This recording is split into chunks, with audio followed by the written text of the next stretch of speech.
What's going on, everybody? Welcome back to another Metcast postgame. As always, I am Ray with my co-host Dan Bartels of the New York Post. Another dud in the books for the New York Mets. If I would have called you today, this morning, in your house and said, hey, Paul Blackburn's going to give up 3 runs, but not give it up that, he's going to go 4 or 5 innings, you would say, I'll take that every single day of the week, especially against the Atlanta Braves. But once again, the bats go silent, Dan. And I don't want to look, you're seeing Schwellenbach the second time in a week span. There's no excuse. You're getting all these at-bats. Alonso, 0 for 4. McNeil, 0 for 4. Tyron Taylor, 0 for 4. Your boy, Jared Young, 0 for 3. Luis Torrens, 0 for 3. I'm not going to get on Torrens. He's a catcher, for crying out loud. But enough of this crap with Jared Young. We got to get back to the Terry Collins days. If you don't hit, you sit. This team lacks too many below average players. I tweeted it out before the game today. Go look at 6 through 9. There's not one player with an OPS plus of 90. Remember, guys, OPS plus 100 means you're an average player. Correct, Dan? Yep. That means you're an average player. They're all well below average. Now, Brett Beatty had a couple hits. Good for him. Lindor, a couple hits at the top of the lineup. Soto with the 2-run home run. And by the way, that was a hell of an at-bat in the bottom of the 8th inning. I'm not going to shit all over Soto. He doesn't deserve it. He battled. He's like the only guy consistently producing right now in this lineup, which is an absolute shame because it's like just a couple weeks ago, you're imagining what could be, but it seems to be the same story in and out this last entire week where, let's be honest, what is our interdivision record now? Yeah, you could beat up on Miami. You could beat up Washington. It looked great. Now it's going to go completely down the toilet. You're losing games left and right to interdivision rivals, and you're facing these pitchers more than once. Blackburn put up an actual fight today after giving up early damage and settled in. You have to be more competitive in these games. You can't score 2 runs, Dan. You simply can't do that, and it's becoming where it's way too much like that. Outside of that performance, you tweeted out earlier, outside of that 7 home run performance in that one game, the Mets offense has been abysmal over the last week and a half, and it's not acceptable. Something needs to change, and Mendy's sitting in that locker room, writing that lineup. Why the hell is Jared Young still playing consistently over Starling Marte? The guy's not a major league hitter. And I always reiterate this. If your designated hitter is hitting 7, 8, or 9, they're not good because they have one simple job: hit the ball. That's something Jared Young cannot do. It's mind-boggling to me, Dan. When is Mendy going to say what we're doing, slamming our head over and over and over again into the wall, is not going to change anything? The definition, I don't want to get into a lot of stuff, but let's be honest. Insanity doing the same thing over again, it's not going to work. Something needs to change. A fire needs to get lit under this team. I don't know what it is, but I'm not being paid millions of dollars to make that decision. I don't know what David Stearns has to do, whether or not you got to make a trade just for an average guy. Get a guy that has a 350 on base, for crying out loud. Paul, Jared Young has an OPS. I believe it's under 300 right now, and he's your DH. That is a catastrophic issue. And yes, they're going to say, well, Mark Vientos is returning. He should be a full-time DH. We're really going to do this experiment all over again, Dan, where we have a third baseman that can't field, that can't go left or right as balls go through his glove, dropping pop flies, throwing to the wrong bag, overthrowing guys at home plate. I'm so tired of these same mistakes. And a lot of people are going to say, yeah, Ray, well, it's only June. Well, you know what? We're supposed to be amongst the elite teams this year, plain and simple, and we're not playing like it. End of story. I don't want to hear it. These players have not developed. Brett Beatty has not developed. Mauricio has not developed. Jared Young, if you want to say, is not developed. Acuna, who gets sent down, is not developed. And let's not forget, the biggest regression that we've seen on this team is Francisco Alvarez. The guy was actually a decent defensive catcher last year and became one of the worst rated defensive catchers in all of baseball. How does that happen in one offseason at 23 years old? That's the issue with this team, Dan. So many guys were expected to contribute, even be league average. Brett Baty at this point should be league average. Mauricio, I'm going to give him a little bit more room because he's coming off injury. But Luis Angel Acuna, he regressed from the last month of the offseason last year. He can't make the adjustment. Tell me right now on this team, outside of Pete Alonso, who's having a better year than they did last year? Or who's even progressed? What young player, and we have a lot of them on this team, Acuna, Mauricio, Baty, all these guys, who's progressed at all? I guess the only one you could say is Baty. 2 hits tonight. He's starting to turn a corner. Maybe if you look at this time last year, he wasn't even a thought in Mets fans' minds. And now I guess you could say early in the year, but whenever Vientos took over, probably the middle of May at this point. But I mean, that's probably the only one I'd say, truthfully, Brett Baty. And who knows how long that's going to last, if we're being honest. If we're sitting here and really having an honest conversation, I don't know. And same thing with Acuna. We see him option down. Again, I don't want to blame Stearns, but eventually someone needs to get blamed. And we're not going there yet, but these kids need to hit, and that's the bottom line. Ronnie Mauricio looks like he can't hit anything but a fastball, and it's frustrating because you have so much belief.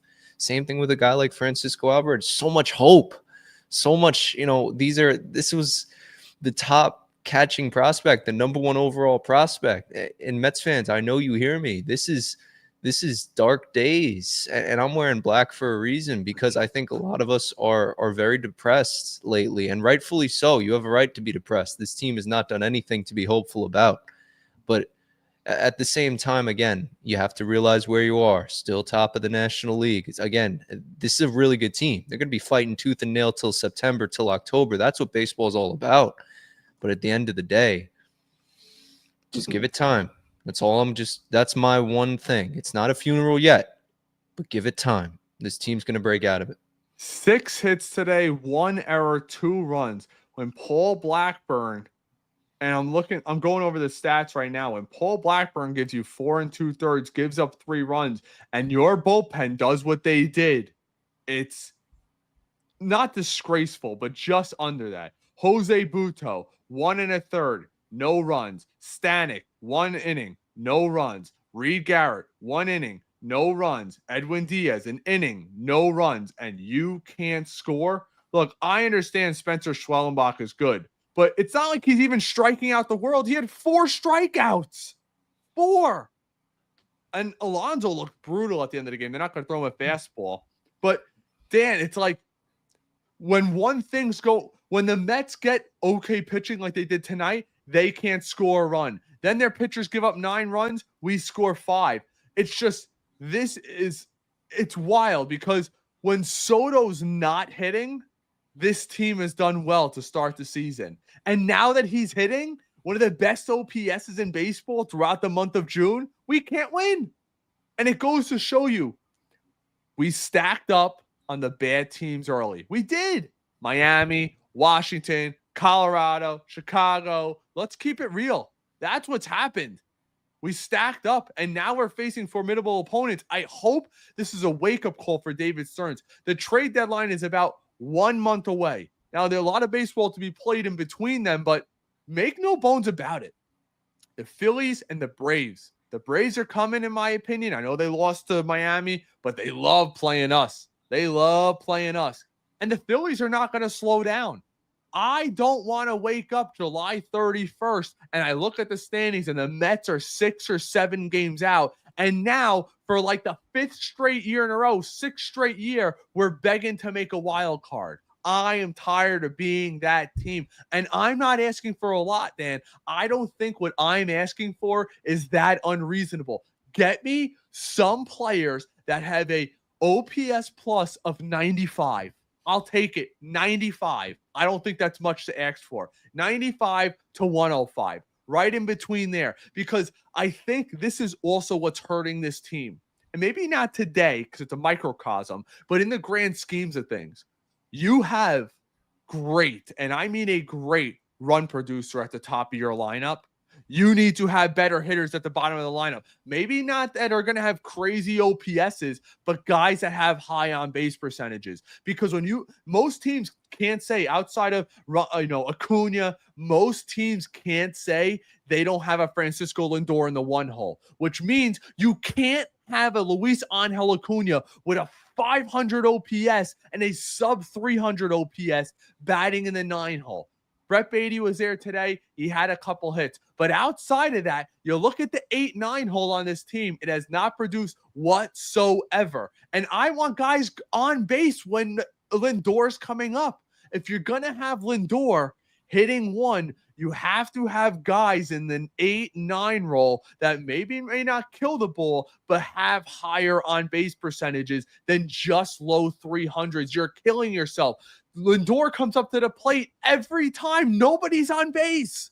Literally nobody. So he's coming up with 2 outs. He's coming up with 1 out and nobody on more often than not. That's why Pete Alonso was so successful to start the season, because Lindor and Soto get on base at such a crazy clip. Again, Soto's over 500 for the month of June on base, which means that Alonso 70% of the time between Lindor, Nimmo, and Soto is coming up with a guy on. It's the exact opposite for Francisco Lindor. Again, I'm not asking for a world beater. I'm asking for a league average player that's a veteran. Remember years ago, we signed on Mark Canha. I'm talking that kind of guy. He battles. He's not going to hit a ton of home runs. He might hit a double here or there, but he's going to be on base at a 350 plus clip. Having guys in the 8-9 hole with sub 320 on base percentages is unacceptable on a World Series aspiring team.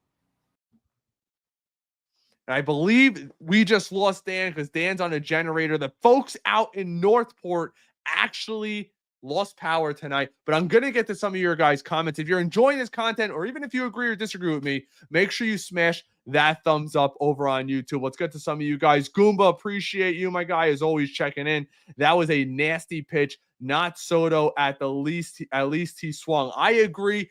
A couple of nights ago, we all sat there and watched Soto take that strike 3. That was a battle. He's shaking his head, a little bit of shuffling. It was a great pitch they made. Another slider. I think he was expecting a fastball if they're fouling off 4 or 5 straight sliders. I don't give him pain on that. Andre says this offense is a disgrace. Andre, let me know, because I'll follow up back with you towards the end of this. Maybe you guys could think of a player or two that we could potentially target. Put it into the ether. I'll throw it out on X. Maybe it'll make its way down the line. Find me a couple league average players. And I'm not talking about the Byron Buxton. Somebody a lot of Met fans have brought up lately. 927 OPS, having a great year for the Twins. He's got 3 years left on his deal after this at only $15 million.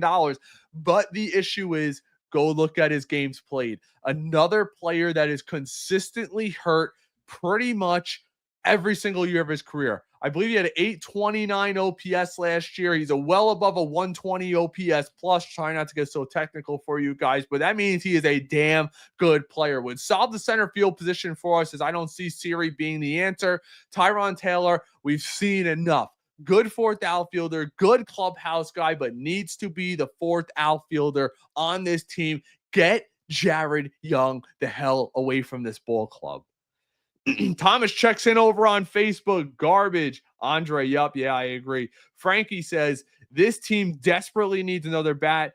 Go get Suarez, please. Now, Suarez would be a big fish. You have to be prepared to give to get. Are you willing to give up a Brandon Sproat? I'm not. I'm not willing to give up any of our pitching prospects, to be honest with you guys, because let's look. Ready?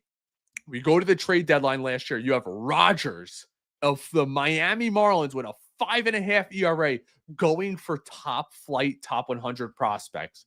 It's pitching is the name of the game. Everyone's on the table. If you're telling me I'm going to get Eugene Suarez for Drew Gilbert, I'm listening. Or Ryan Clifford, I'm listening, depending on what the Mets plan to do in the offseason with Pete Alonso. But let's be real. You have to give to get. Let me ask you guys a question. Arizona calls.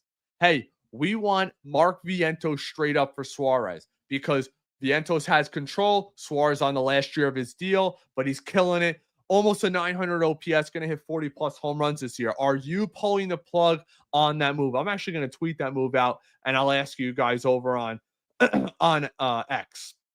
No, Thomas, I don't want to say Alonso's pathetic. Let's try to keep it a little family friendly in the comments. I love to bring up a lot of your guys' comments, but if you're cursing and doing stuff like that, I really can't do that. But I understand the passion. Madeline, appreciate you always checking in. You're always checking in. Awful, Ray. I agree. It's almost like we're beating ourselves here. I don't feel like the Mets lost today's game. I mean, the Braves won today's game. The Mets lost today's game.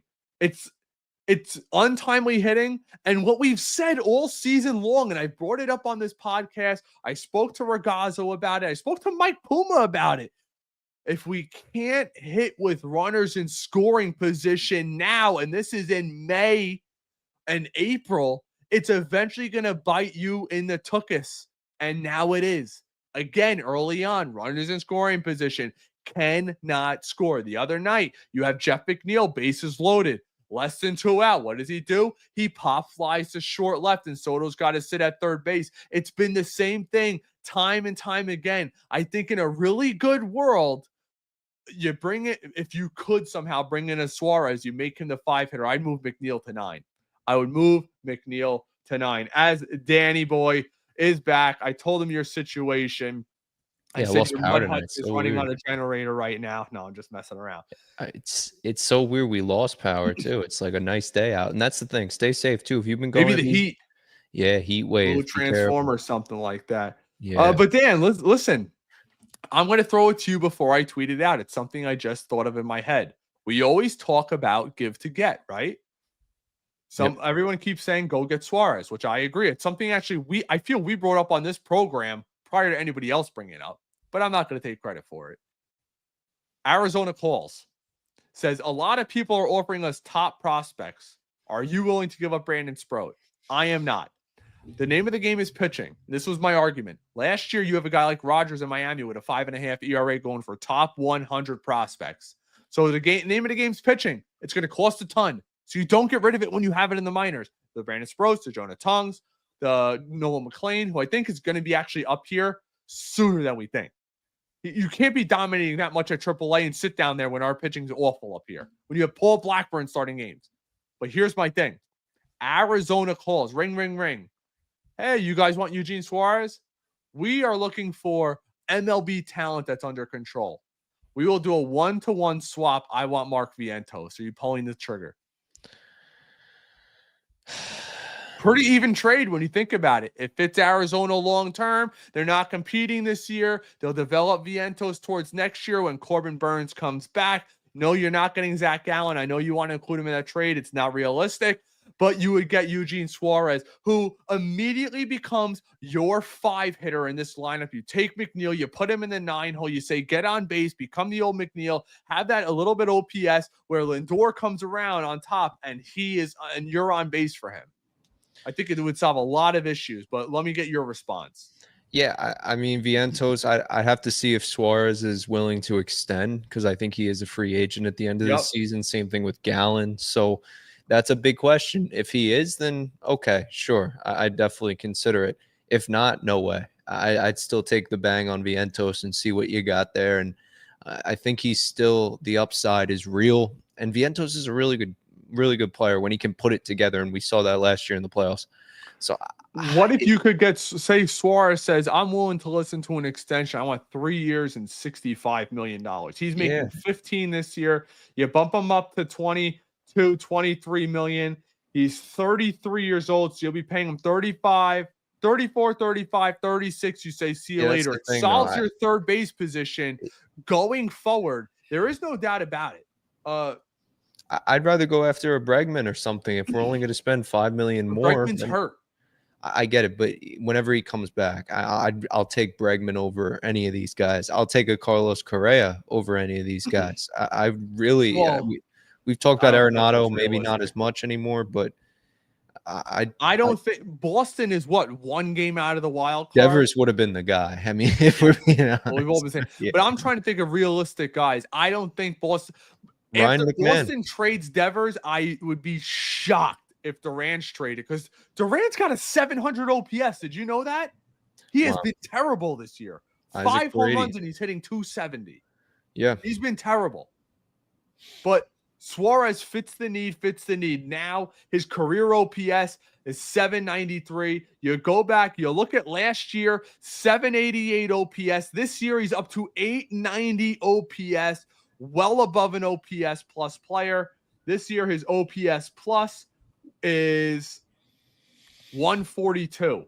So for me, he solves the position for 3 years. I'm set at third. I sign Alonso. I'm set at first. I'm set at shortstop. I'm set in left, and I'm set in right. Now I can really focus a lot of our attributes and our stuff that we have on adding pitching to this staff. I think that's the move. If they want a Vientos straight up, and I'm a Vientos guy, I like Vientos, but I don't see him as a long-term third baseman. I see him as a future DH.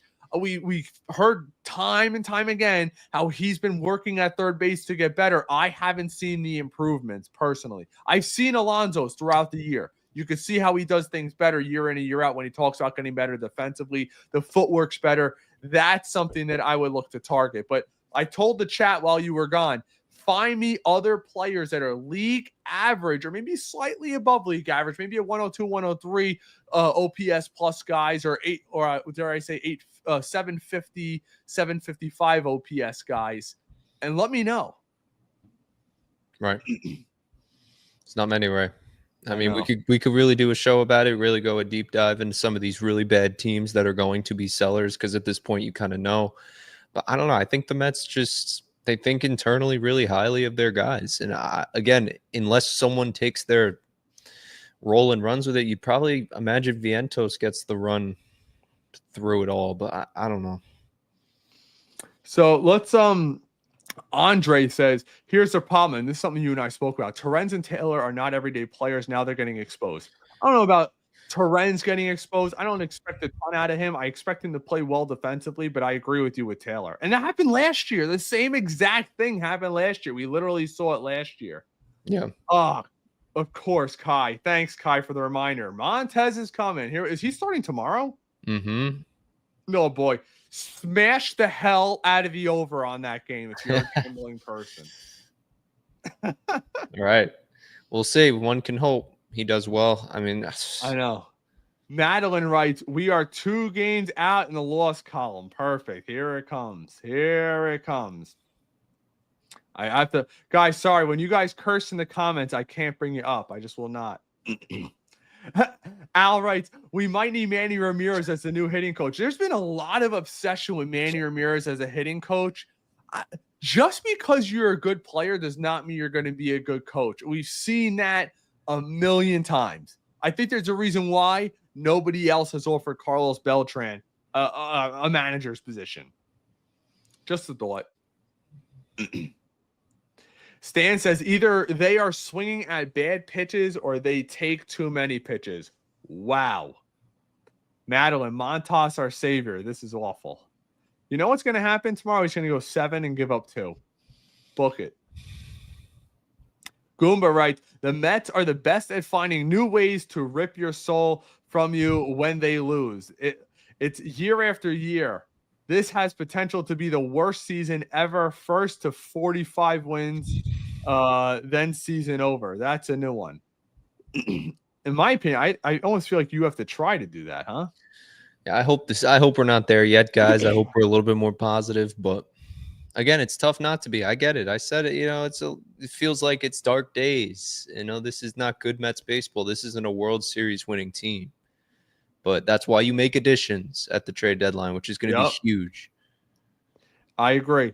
I'm trying to think of any other league average players on bad teams. Like you look at Colorado, the guys, I know a lot of people are obsessed with the Colorado catcher. I always get nervous anybody from Colorado because those stats are always inflated. Always. Literally always.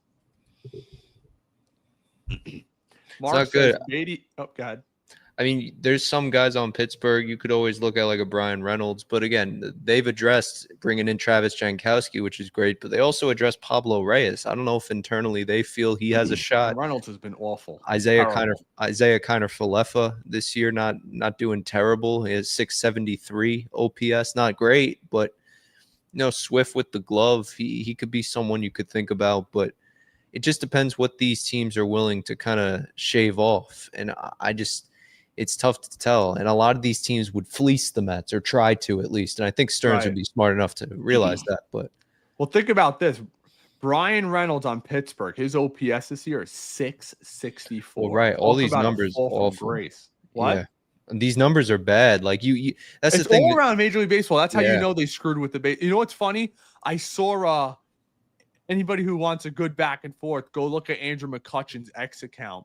One of the writers called him out and said he was full of crap. He doesn't have league sources telling him that they raised the seams on the ball. And McCutchen retweeted. He goes, phony sources. My source is the commissioner of Major League Baseball. That's a pretty good source, right? That's what they did. You could see it. Soto crushes some of these balls 150 miles an hour. They're dying before the warning track. They raised the seams. I think it's totally they want games like tonight. They want 3-2, quick, concise, to the point, in and out. They don't want 9-10 games. They just don't want that. They wanted it in the past. Now they want to end these games as soon as possible. They want the average game to be around 2 spans, hours. Right? Attention spans. People got to get in and all out. The youngins. Yep. Rel says trade Beatty to Korea. They got anybody good over there? North or south? Dolo says Barnes and Chavez will be on the unemployment line soon. I haven't heard any from everybody I've spoken to that covers the Mets. I haven't heard anybody mention that their jobs are potentially in jeopardy. Now, the Mets are pretty quiet with that, but usually you get to hear some rumblings like the Mets are considering a coaching change. You know what I mean? Right. I mean, they were here last year. Nobody, and 2 years ago, they weren't complaining. I know. We'll get to a couple more before we sign off for today, guys. Again, if you're enjoying this, like and subscribe over on YouTube or on Facebook. If you're really enjoying this, we've been doing this a lot of the nights. It won't be every night. I have family coming in next week, so Dan might be going solo for a couple nights. We'll and real quick too, Ray, let's get the Metcast trivia question out of the way. What was the first year that the Mets played at Shea Stadium? And what was, for bonus points, where they were playing before? So I'll repeat, first year that the Mets played a game at Shea Stadium, and for bonus points, where did they play the 2 years before? So Goomba writes $150 million to spend last offseason, $360 million payroll. This is what we got. And look, a lot of people are going to jump to say, oh, it's David Stearns. It's not. You guys are seeing the side effects of what Billy Epler did to this organization. He couldn't draft, he couldn't develop, and he couldn't sign players. His biggest accomplishment was trading 2 guys who are almost 40 years old because the owner decided he was going to pay off half their contracts. That's his biggest accomplishment. Let's keep it a buck here. I mean, you look at the Dodgers, they have a crazy payroll, but they also have homegrown guys. Sasaki's making no money. They develop their own guys. The higher end teams in baseball, although they do spend in free agency, like San Diego, they're still able to develop their own players. That's a part of it. Yeah, you can have, they signed and developed Fernando Tatis.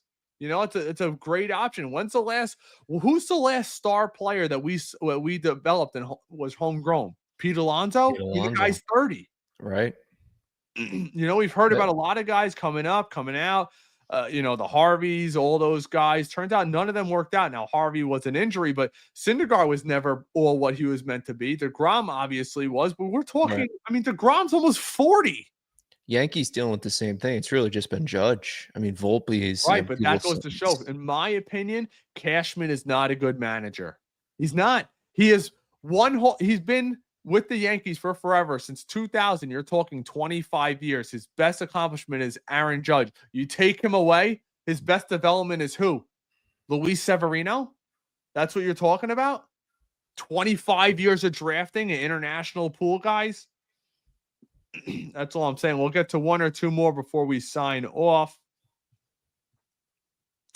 Let's see. Somebody different.